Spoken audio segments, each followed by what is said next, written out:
Hi, I'm traveling in a train and I've been in this train for about, 36 hours or something. So I'm tired and haggard, and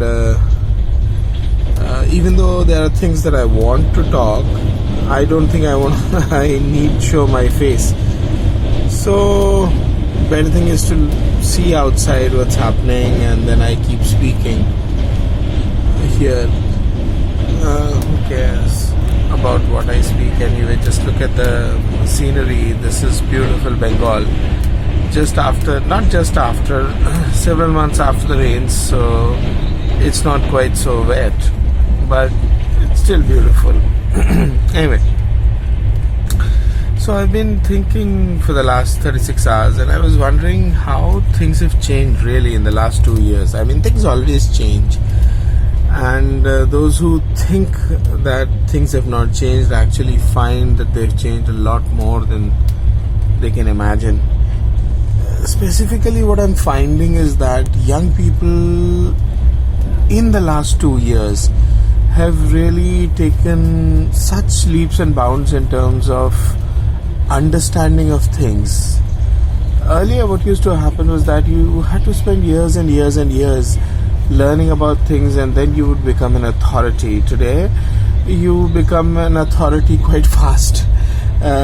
Because you have access to the whole world's information right on your mobile phone, which is always there with you. And who uses the phones the most? The young people. And therefore, whatever they fancy, they tend to learn a lot about it. Now that might just be a teardrop in an ocean, but it still is extremely important in the sense that in that particular area, in that particular niche, they understand and know a lot more than anyone else could. And this change has happened around me in the last 1 or 2 years. It's been really surprising today when people talk. Now, I don't know to what extent this is going to impact their future in terms of their opportunities in the world. And just a small correction: we are not in Bengal yet. We are still in Odisha, and this is Odisha. Anyway, so things have really changed. For example, I am seeing TikTok the last few weeks. A friend of mine, Devdat, he said, "No, just look at the kind of things young people are doing," and I'm amazed. The kind of revolution they've brought in terms of individual expression is really amazing, and all the social media, they are all different in many ways. LinkedIn, for example, is profession. Facebook is, for example, showing what you're doing and stuff, letting people know what you are and who you are. Instagram is more about vanity, how great I look. But TikTok really is about what I can perform, what I can do, what my capabilities are. And there is so many young people who are expressing themselves in myriads of ways. One of the specific things that I'm focusing on, for example, is how men and boys are getting in touch with their feminine side, which is really amazing, because it's always been looked askance by the patriarchal society. If a man or a boy would try to get in touch with his feminine side, and here you see boys of all ages. I think 8 onwards or 9 onwards, they are doing things which are quite amazing. They are dressing up, they are dancing to tunes which are supposed to be only for girls or women. Older boys, like in their 20s, and a few in their 30s, with a full face of hair would happily do a Helen number and show you that they can actually do it so well that even Helen would be proud of it. So TikTok in a way is about performance. Then you have gaming. One of my nephews is mad after PUBG. Now I'm happy that he is doing something in terms of, instead of, say for example, passively watching TV like I did, I don't anymore, but I used to. He is sitting and at least playing a game. Now, how this is going to impact his financial future, I don't know. Probably it's going to spoil it. That's the way it looks like. But then at least he is doing something. He's actively involved in the world that he considers his world. Similarly, there's another nephew who's into watching videos, and you might say that it's a passive activity, but the amount of understanding he has picked up of the world, of reality, of life, it's not funny. This guy is barely 20, and there was a time when I used to talk at him, then I started talking to him. Now I talk with him, and the way he's going, I'm quite sure that unless I keep up, he's gonna have to start talking to me. So and most adults, I can see some older people, I mean not really so old, some of them just entering their 40s or even late 30s, they tend to see all these as kids.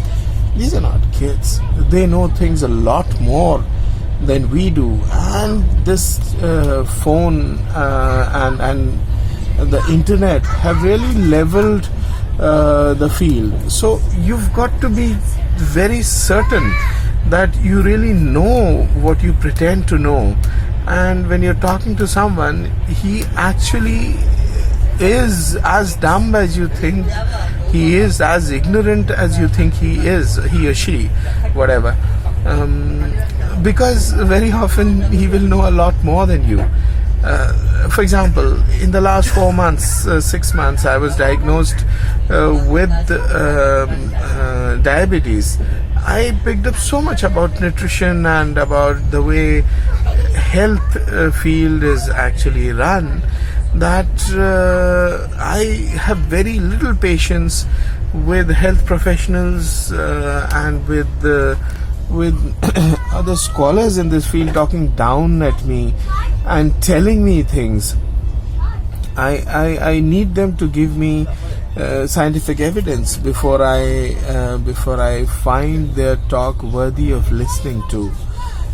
And this is me, and I come to it with a lot more respect for experts. Imagine how the teenagers must be feeling when we, knowing hardly anything about what they're talking about, we pretend that we know a lot more than them. So this is food for thought. This is food for thought for all the older people, older than 20, I guess. That you'd better, get your act straight, or make sure that you start actually listening to people and not pretend that you know a lot more than them. Small things, and in those they can get really deep into it, and they know a lot more than them. For example, now I have a nutritionist friend of mine, and I seem to know a lot more about macronutrients than a person whose profession it is. I seem to know a lot more about endocrine, or specifically thyroid system, than endocrinologists seem to know, or at least they seem to let on.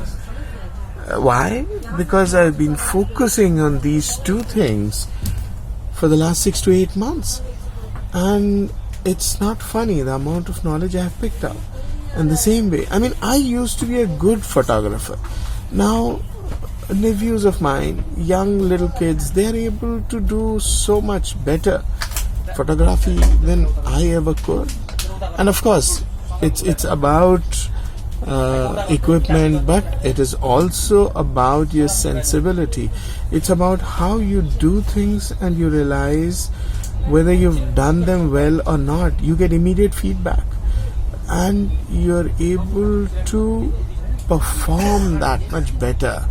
So I think there is a performance revolution that is coming in, and politicos beware, because if not now, very soon people are going to use their own heads and not be driven by your propaganda. And the way today everyone's minds and their weaknesses are exploited, I do think and do hope that in the next 1 or 2 years, just the way people have started learning so much about other things, they would also learn about their own minds. Great times are coming. Very, very, very exciting and interesting times, and very scary too. I'll stop now at this beautiful spot. Bye bye.